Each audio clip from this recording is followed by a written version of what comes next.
Good evening and welcome to a new edition of the news. His Majesty King Abdullah left to Belgium on a working visit where he will discuss with a number of officials means of forging closer cooperation between Jordan and Belgium, the EU and NATO.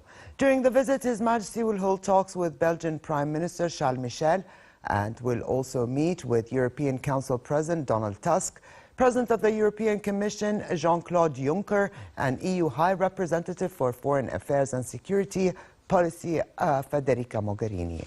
King Abdullah will also visit the NATO headquarters where he will meet with NATO Secretary General Jens Stoltenberg as well as North Atlantic Council members. His Royal Highness Prince Faisal bin Al Hussein was sworn in as regent in the presence of cabinet members.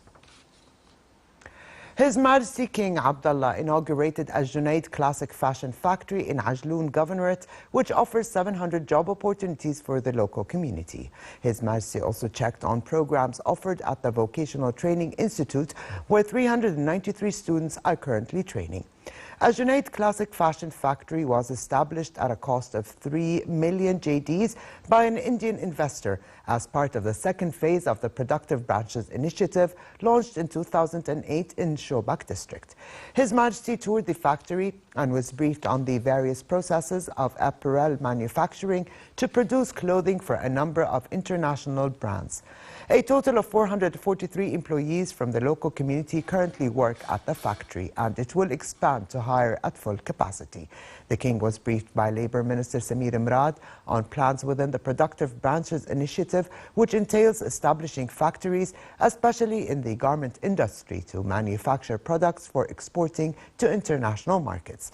Annual exports from the garment industry amount to around 1.3 billion JDs.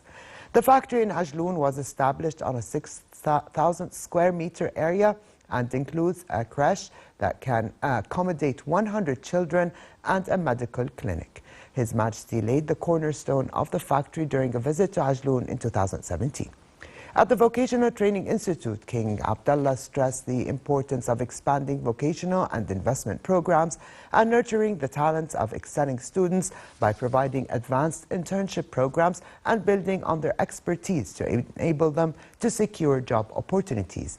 During the visit, the King also listened to success stories of the Institute's graduates in implementing income-generating projects.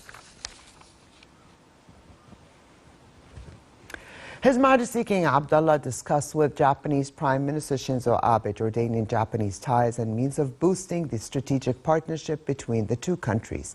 During a telephone conversation, the King and Abe stressed the need to continue coordination and consultations on various issues of common interest. A royal decree was issued appointing Hisham Sharari member of the Senate as of today. Prime Minister Omar Raza said the government realizes the burdens placed on citizens both economically and politically. During a meeting with a number of youth and activists, Raza stressed the exceptional circumstances the country is going through, which led to the difficult economic situation that we need to face. He also affirmed the government's commitment to fight corruption, noting that no one is above the law. The meeting also tackled the need to come up with a modern election law that reflects the aspirations of Jordanians. Prime Minister Omar Raza chaired a meeting at the National Center for Security and Crisis Management, during which he was briefed on the national plan to deal with exceptional and extreme weather conditions. Raza praised efforts exerted by all concerned agencies to deal with weather conditions, stressing the need to learn from previous experiences and put in place an integrated plan to address this issue. Plans of ministries and various institutions to address problems resulting from weather conditions, including road closures, were reviewed to ensure smooth traffic law. The lower house passed the Personal Status Draft Law and the amended Bar Association Bill. In a session attended by cabinet ministers, the lawmakers endorsed all provisions governing matters such as custody and maintenance of children, parents and relatives, eligibility, guardianship, tutelage, will and inheritance, as well as streamlining the alimony fund. It also approved the amended Bar Association bill for the year 2018 that extends the duration of the syndicate's board term for 3 years, as is the case with the other professional associations. Yemen's warring parties exchanged lists of some 15,000 prisoners for a swap agreed as a confidence-building measure at the start of UN-sponsored peace talks in Sweden. Delegates said the prisoner swap would be conducted via Houthi-held Sana'a airport in North Yemen and government-held Asayoun airport in the south. The process will be overseen by the United Nations and International Committee of the Red Cross. The Houthi list named more than 7,000 prisoners, while the government listed more than 8,000.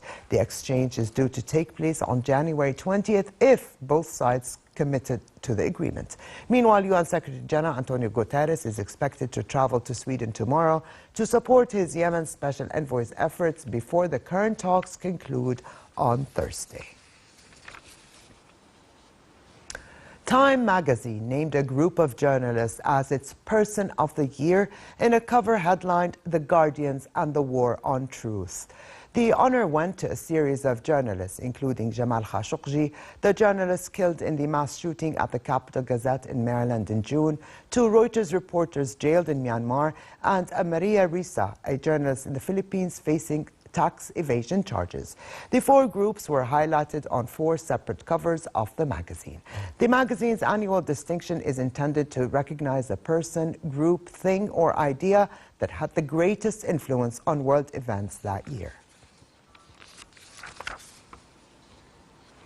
In sports, Copa Libertadores champions River Plate embarked on their next challenge by traveling to the United Arab Emirates for the Club World Cup.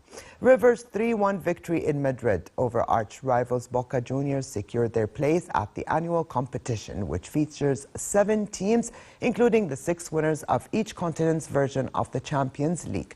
Current Club World Cup champions Real Madrid will be making their 3rd successive appearance in the competition, having won the last 3 European titles. River and Real will be joined by Kashima Antlers of Japan, Esperance de Tunis of Tunisia, Club Deportivo Guadalajara of Mexico, Team Wellington of New Zealand, and Al Ain Football Club, who represent the host nation. The competition officially kicks off tomorrow.